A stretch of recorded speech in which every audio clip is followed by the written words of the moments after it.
शिव ने अपनी आंखें खोली। उनमें आक्रोश भरा हुआ था, गुस्सा ऐसा जिसको देखकर ब्रह्मांड कांप उठता। शिव का आकार बेहद बड़ा हो चुका था। शिव इंद्र की तरफ मुड़े और बोले, इंद्र।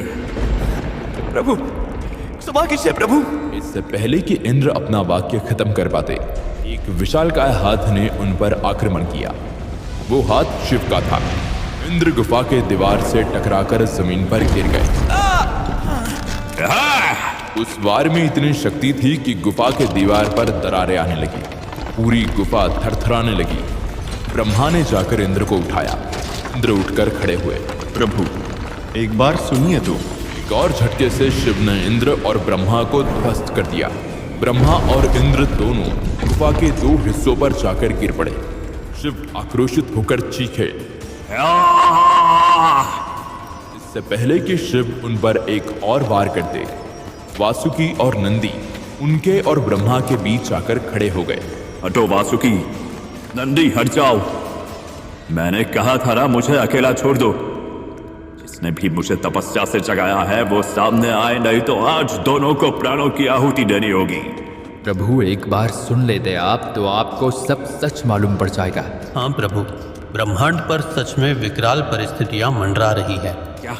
कृपया बोलने दे प्रभु। जो भी कहना है जल्दी कहो, और वो भी कम शब्दों में। और अगर ब्रह्मा मुझे लगा कि परिस्थिति की विकरालता उतनी विशालकाय या विकट नहीं है, तो फिर तुम जिसने दुनिया बनाई उसे अपने प्राणों को मेरे कदमों पर त्यागना होगा। जो आप कहे प्रभु, वही होगा। प्रारंभ करो। एक तरफ ब्रह्मा और इंद्र शिव को परिस्थिति के बारे में बता रहे थे, वहीं दूसरी तरफ बलि ने वज्रंग और वज्रंगी को अपने महल के कालकोठरी से बुलवाया। वज्रंग, समय समाप्त हो चुका है। प्रभु, बलिदान देना होगा तुम्हें अपने प्राणों का। वचन निभाने का समय आ गया है वज्रंग। सेनापति। जी प्रभु। क्या लोग इकट्ठा हो चुके हैं? हाँ प्रभु, इकट्ठा हो चुके हैं। तो किस बात का इंतजार कर रहे हो? लाओ वज्रंग और वज्रंगी को सबके सामने। बेड़ियों में वज्रंग और वज्रंगी को लोगों के सामने पेश किया गया। लोग उनको तरह तरह की बातें कह रहे थे। उनके लिए ये गद्दारी थी जो माफी योग्य नहीं थी।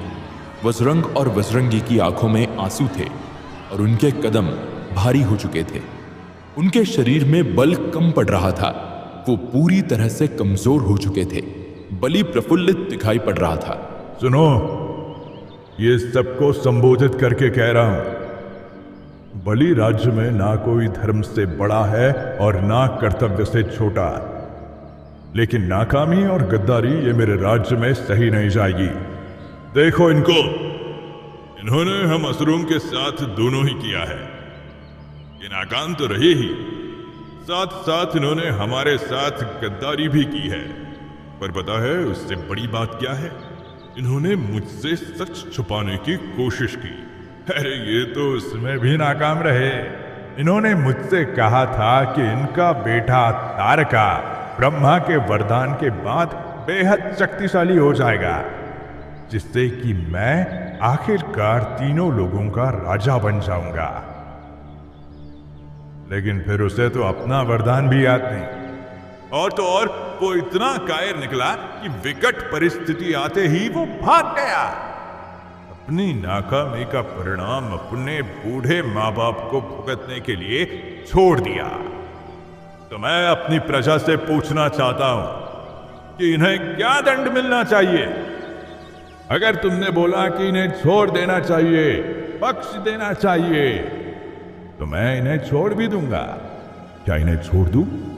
तो क्या ये गद्दारी मांगती है मौत का दंड? क्या इन्हें अपनी प्राणों की आहुति देनी चाहिए? क्या मृत्यु दंड ही इनका दंड होगा? फिर ठीक है, प्रजा ने जैसा चाहा वैसा ही होगा।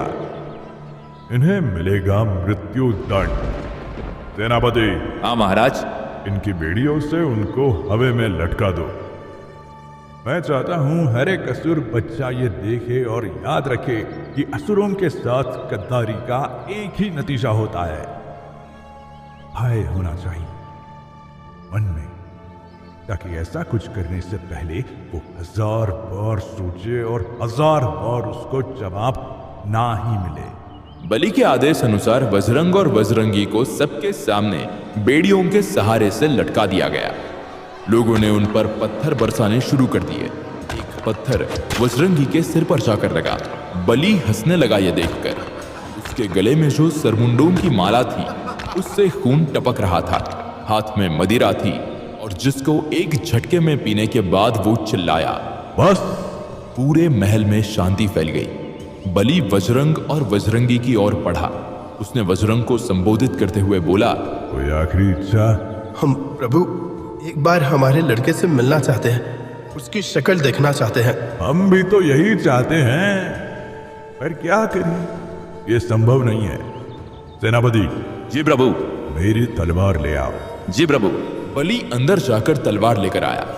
वो तलवार बेहद बड़ी और नुकीली थी। देखकर ऐसा प्रतीत हो रहा था कि उसके लिए एक शरीर को 2 हिस्से में काटना बड़ी बात नहीं थी।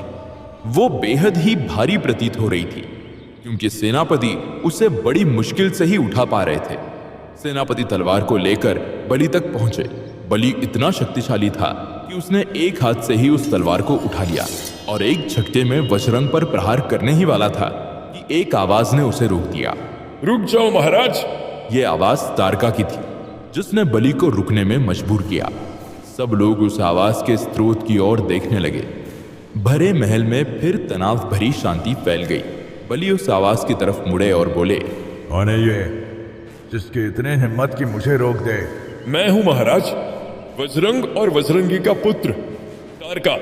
पूरी भीड़ बीच में से छटने लगी और तब तक छटी जब तक बलि और तारका के बीच कोई नहीं था। बलि की आंखों में आक्रोश था और तारका की आंखों में डर। जनता की आंखों में अचंबा और वज्रंग की आंखों में खुशी थी। और इन सब भावनाओं के बीच में खड़ा था एक सवाल, क्या तारका को सफलता प्राप्त हो गई? जिसका जवाब सिर्फ तारका ही दे सकता था।